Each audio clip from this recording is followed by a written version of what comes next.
The rain hammered against the windshield like 1,000 urgent fists, but Sarah barely noticed. Her hands gripped the steering wheel so tightly her knuckles had gone white, her eyes fixed on nothing, seeing everything from 15 years ago. The call had come 3 hours earlier, the one she'd been dreading since the day she walked away. Her mother was dying, and she had asked for her. Not demanded, not summoned, asked. That single word, spoken by a nurse with practiced gentleness, had shattered the careful walls Sarah had built around her heart. Brick by bitter brick, year by painful year. She hadn't planned to go back, not ever. The town of Millbrook held nothing, but ghosts and questions she'd stopped trying to answer. But here she was, driving through sheets of October, rain toward the woman who had given her life, and then, it seemed, forgotten how to love her. Sarah's throat tightened as the old anger rose up. Familiar as a childhood blanket, worn thin but still warm. Why now? Why, after all this silence, did her mother want to see her? Was it guilt? Fear? Or just the morphine talking, creating connections that had never really existed? The hospice facility appeared through the downpour like a ship emerging from fog, all soft lights and careful landscaping meant to ease what couldn't be eased. Sarah sat in the parking lot for 10 minutes, watching the rain race down her windows, wondering if she could simply turn around and drive back to her life in Chicago. She had built something there, something solid. A career in social work, helping teenagers navigate the foster system. An apartment with plants that actually lived. Friends who knew her story but didn't define her by it.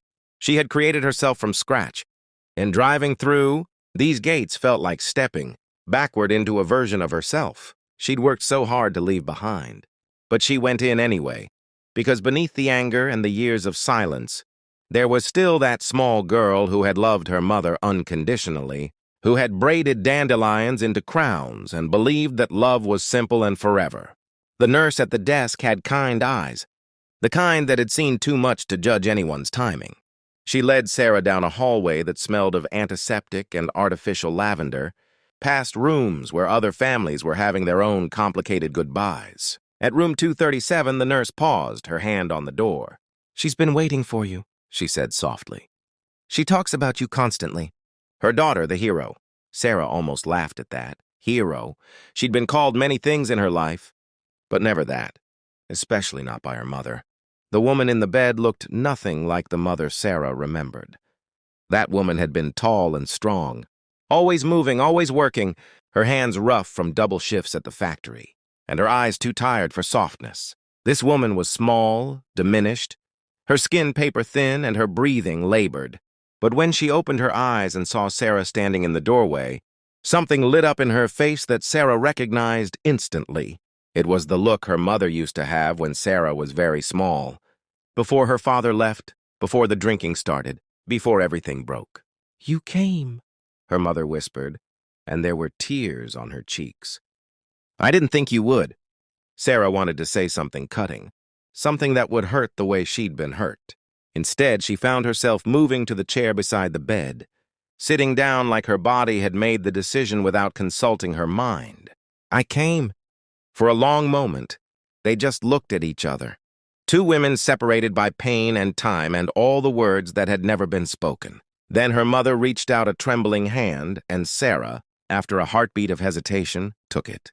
The skin was cool and soft, nothing like the hands she remembered. "I'm sorry," her mother said, and her voice cracked on the words.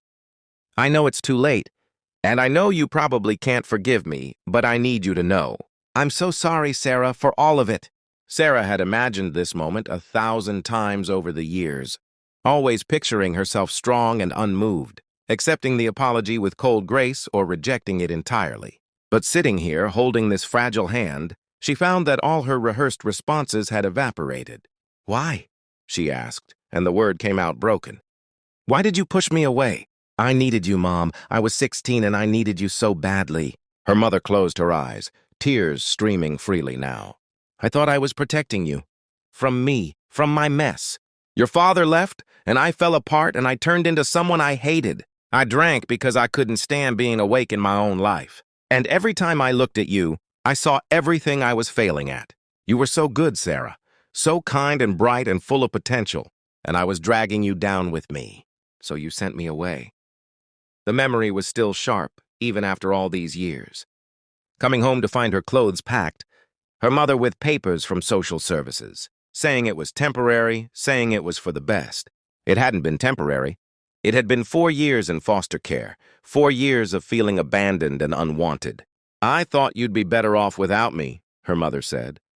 I thought a real family could give you what I couldn't: love, stability, a future. I didn't know it would hurt you more. I didn't know they'd... She stopped, her breath catching. When I finally got sober, when I finally pulled myself together, you were 18. You'd aged out of the system, and you were gone. Sarah felt something shift inside her chest, like a door she hadn't known was locked, suddenly swinging open. I looked for you, she whispered. When I turned 18, I went to the old house. But you'd moved. I couldn't stay there. Too many ghosts. I got a job at the library, got a little apartment across town. I wanted to find you, but I was so ashamed. And then years kept passing, and I kept thinking maybe you were better off without me in your life at all. Maybe I'd done enough damage. They sat in silence, both crying now, both holding on to each other's hands like lifelines. Outside, the rain had softened to a gentle patter, and somewhere down the hall someone laughed, the sound jarring and beautiful at once. I became a social worker, Sarah said finally, her voice steadier now. I help kids in foster care. I try to make sure they don't feel as alone as I did.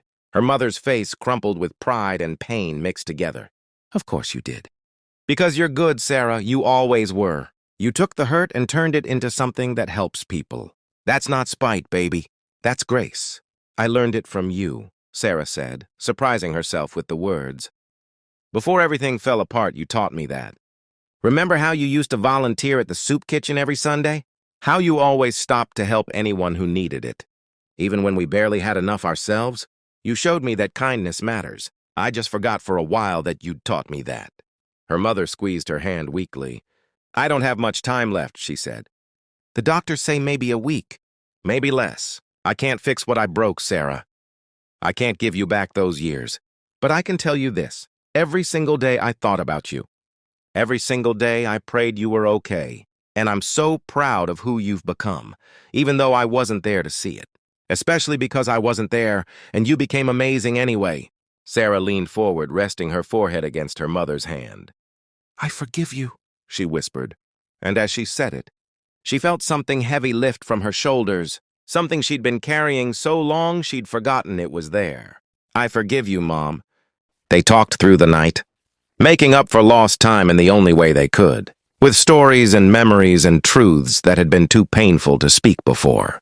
Sarah learned that her mother had kept every newspaper clipping she could find about her, that she'd attended Sarah's college graduation from the back row, unseen. She learned that her mother had been sober for 12 years, that she'd spent her time volunteering at a crisis center, helping other women who were struggling the way she had. I couldn't fix what I'd broken with you, her mother explained, her voice getting weaker as the hours passed. But I could try to help other mothers not make the same mistakes. Every woman I helped, every family I kept together, it was my way of saying sorry to you. Sarah stayed for 6 days, barely leaving her mother's side. They talked and cried and laughed and healed, in the small ways that were possible in the time they had left. On the morning of the 7th day, with Sarah holding her hand and reading her favorite poetry, her mother slipped away peacefully, a small smile on her face. At the funeral, Sarah was shocked to see dozens of people she didn't know, all with stories about how her mother had helped them. Women from the crisis center, single mothers she'd mentored, teenagers she'd tutored at the library. Each one had a story about her kindness, her wisdom, her fierce determination to help others avoid the mistakes she'd made. Standing at her mother's grave, Sarah finally understood. Her mother had been broken, yes. She had made terrible mistakes. But she had also spent the rest of her life trying to be better, trying to turn her pain into purpose. Just like Sarah had, they were more alike than she'd ever realized. Both of them taking their wounds and using them as tools to help others heal. As Sarah drove back to Chicago, she didn't feel the heavy weight of anger anymore. Instead, she felt something lighter, something that felt almost like peace. She thought about the teenagers she worked with, about the second chances she fought for them to have, and she understood now where that passion came from. It came from her mother, from the good parts that had always been there, buried under the hurt, but never truly gone. Humanity, Sarah realized, wasn't about being perfect. It was about being brave enough to keep trying, even after you'd failed. It was about turning your worst moments into wisdom that could light someone else's path. Her mother had taught her that in the end, not through words but through the quiet, determined work of redemption. And that, Sarah thought as the sun broke through the clouds ahead of her, was the most precious inheritance of all.